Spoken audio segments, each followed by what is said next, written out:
These 30 days are an opportunity for you to focus on this thing called success in all the areas of your life and to take daily action to improve. You may be wondering what drove me to want to really study success in this level of depth. In fact, a lot of people say to me, Tony, how did you become so successful? Well, I'm complimented by the statement, but my response usually is the same thing that drives all of us to succeed. One of two experiences, either inspiration or desperation. For me, it was more desperation. I grew up in an environment I did not like, and it started back as far as high school for me. I remember looking around and being dissatisfied. And by the way, if you're dissatisfied with some area of your life right now, instead of being frustrated, get excited. Because I got to tell you something, until you get dissatisfied, you won't do anything to really make your life at another level. Dissatisfaction is a gem. If you're totally satisfied, you're going to get comfortable, and then your life begins to deteriorate. But I found myself dissatisfied with my environment. I didn't like what I saw growing up. I saw my father working extremely hard as a salesman, 40 or 50 hours a week, and yet most of the time we were broke. And I didn't understand why. I saw my father working extremely hard as a salesman, 40 or 50 hours a week, and yet most of the time we were broke. And I didn't understand why. I can remember a specific Thanksgiving where there was no money for food, and where some service organization came by and delivered food to our house. My dad didn't want to accept it, but he felt like he had to. I remember what that did to him emotionally. And that drove enough pain inside of me that I thought to myself at that time, I don't want to ever have my family have to go through this. And I don't want to have to go through it myself ever again.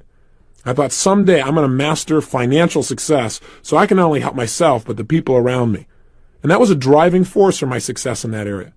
I remember going to high school, and I was not a real popular kid. But I really loved people, and I loved being around them, and I wanted everybody to like me. And a lot of people did, but I wasn't the most popular kid in school. But I thought someday I'm going to meet the most popular kid in school, and I'm going to find out what makes him so popular. He's probably one of the nicest, most warm and genuine people you could ever meet. I remember the day I met this kid. He treated me like I was dirt. Like, how dare I enter his space? And I thought, how could somebody who's this rude be this successful and having people like him? And it made me want to study what makes people like other people. I remember looking around at people in relationships, people who've been married 5, 10, 15 years, who weren't just hanging out together. They still had that passion, that drive for each other. They really loved each other 100%. It's like they were newlyweds. And I thought, how come they can last 15 years and most people can't last 15 months? I remember one day going to my mother and saying, how come this is my fourth father? I'm just curious. And she told me an explanation that I didn't quite understand at the time. But I can tell you one thing, it motivated me to want to make relationships work. So out of all of these things, what happened for me in my mind is I said, look, I don't like the way my life is. I want to make it better. And so somewhere in my mind, I linked up that what I should do is study success. That if you want anything in life, you got to make it a study. If you want to be successful, you got to study it, not leave it to chance. If you want to be happy, you got to study happiness. If you want to be wealthy, you've got to study wealth. If you want to be healthy, you got to study health. You can't just hope that things will turn out okay. You can see what hoping does for most people. Most people don't have what they want, and they just keep hoping it'll change. The bottom line for me is I went out and started studying success like a madman. I believe that if you will immerse yourself and focus on anything, you're going to get good at it. And so I decided to get good at understanding how to make my life work. And I went out and read almost 700 books in the area of human development. Everything from your basic positive thinking to your more esoteric forms of change when I thought I was so sophisticated. The point is this. As I read all this material and I listened to tapes constantly, in my car, anytime I could, I tried to dump some good stuff into my mind. I went to seminar after seminar after seminar. Many of them were lousy, but my attitude was, hey, if I go to a seminar and all I get is one idea, it's worth my attending. Or if I go to a seminar and all it does is tell me what I already know, but I hear it another time and now maybe by hearing it again, I actually now use it, what a concept, then maybe I can make my life work. And so I went for that strategy that repetition is the mother of skill. And I heard enough, and I read enough, and I watched enough, and I listened enough, and I poured so much good stuff in that you can guess eventually good stuff started coming back out. In fact, within a short period of time, I became totally successful. Now, we all have our own definition of success. But you can guess what mine was back then, growing up pretty poor financially. I mean, the answer was money. I figured, hey, if you make enough money, it'll solve all of life's problems. Is that true? Of course not. But if you make enough money, at least you can arrive at your problems in style. You drive up in your limousine to handle your problem. It's a whole nother world. Seriously, my point is this. Started coming back out. In fact, within a short period of time, I became totally successful. Now, we all have our own definition of success, but you can guess what mine was back then, growing up pretty poor financially. I mean, the answer was money. I figured, hey, if you make enough money, it'll solve all of life's problems. Is that true? Of course not. But if you make enough money, at least you can arrive at your problems in style. You drive up in your limousine to handle your problem. It's a whole nother world. Seriously, my point is this. Handle your problem. It's a whole nother world. Seriously, my point is this. I had really made it, I thought, by the time I was 19 years old. I went out and just used massive action. I read all these books, I listened to all this material, and I went out and just applied everything I could. In a short period of time, I had this big company. I was written up in newspapers and magazines as this young entrepreneur. They called me Wonder Boy. My ego was exploding. And I had what I thought success was at that time in my life. I had a lot of money.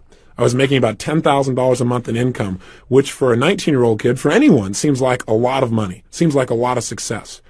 But something interesting happened.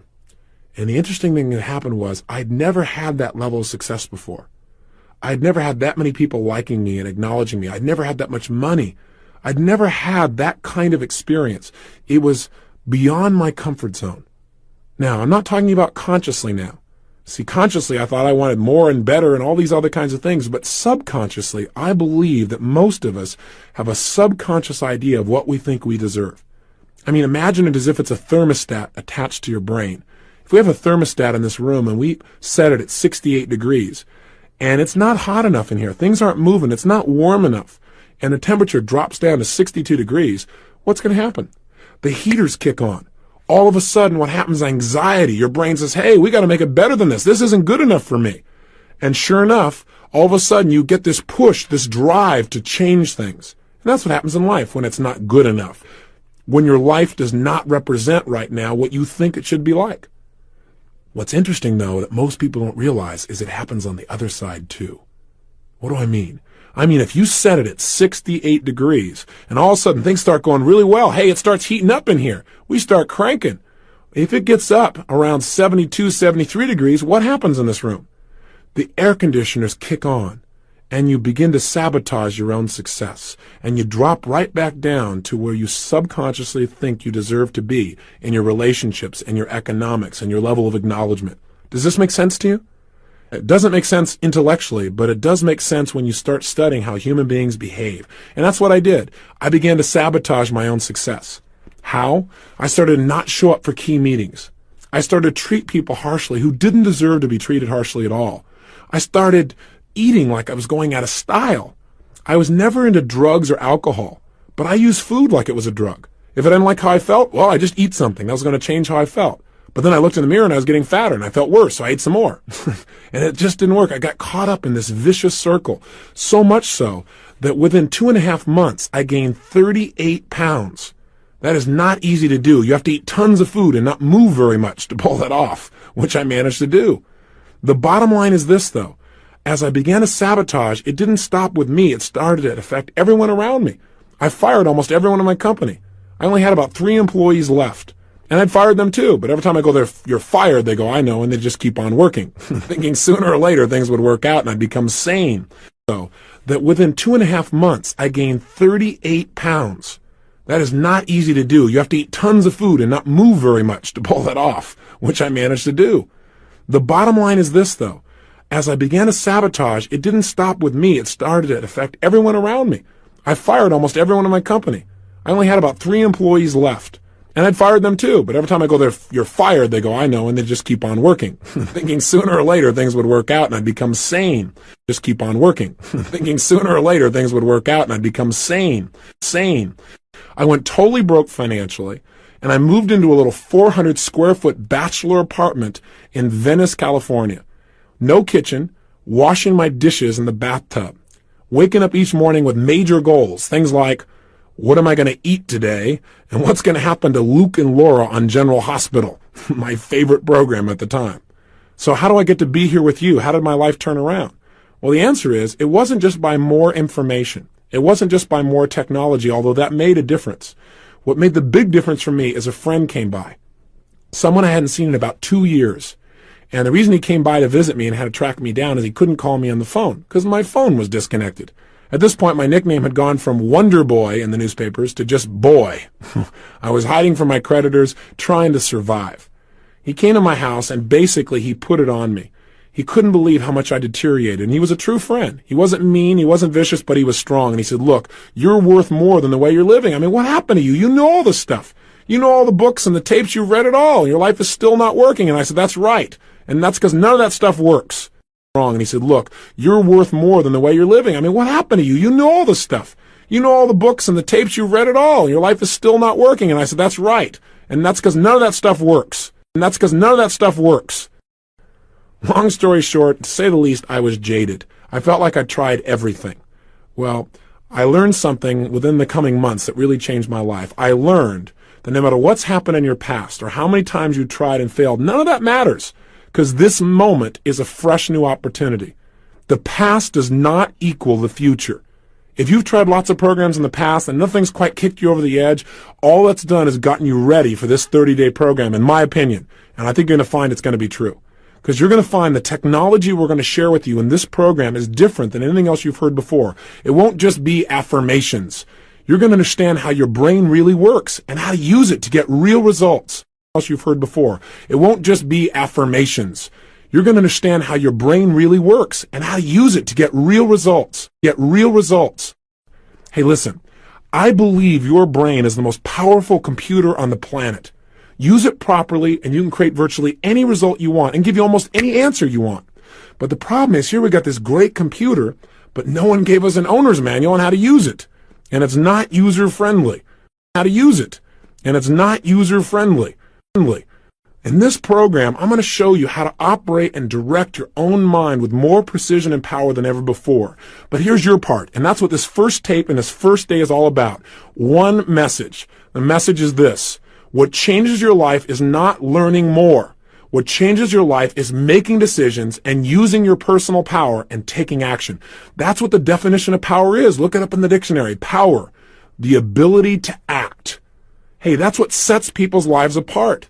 This man got me to take action by challenging me, and I'm returning the favor now to you. No matter how successful you are compared to your friends, compared to what you think other people are like, it's now time to take yourself to a new level, to begin to enjoy more of the juice of life by demanding more from yourself than anybody else could ever expect, and by using tools that are the cutting edge, the newest technology in how to create change. The science that my friend introduced me to was the science of literally how to reprogram the mind. And again, I tell you, it was different than all the stuff I'd heard. I'd done all the positive thinking and all the affirmations and all the mantras and all that stuff, but my life still wasn't working. What he really introduced me to was a technology for literally reconditioning the way my mind worked, a technology for changing the way I felt and the way I behaved forever, literally. But my life still wasn't working. What he really introduced me to was a technology for literally reconditioning the way my mind worked, a technology for changing the way I felt and the way I behaved forever, literally. What you're going to learn through this 30-day program is just as there have been a series of technological breakthroughs in many of the sciences, computer sciences, where we can now process information much more rapidly than we ever thought possible before, agriculture, medicine. There have also been equally great breakthroughs in the area of human technology, meaning technology and how to get ourselves to change our emotions and our behaviors with lightning-like speed. And very few people know much about these sciences. In this 30-day program, I'm going to expose you to a series of those. When my friend came and met with me, he began to expose me to just a few of them back then. When my friend came and met with me, he began to expose me to just a few of them back then.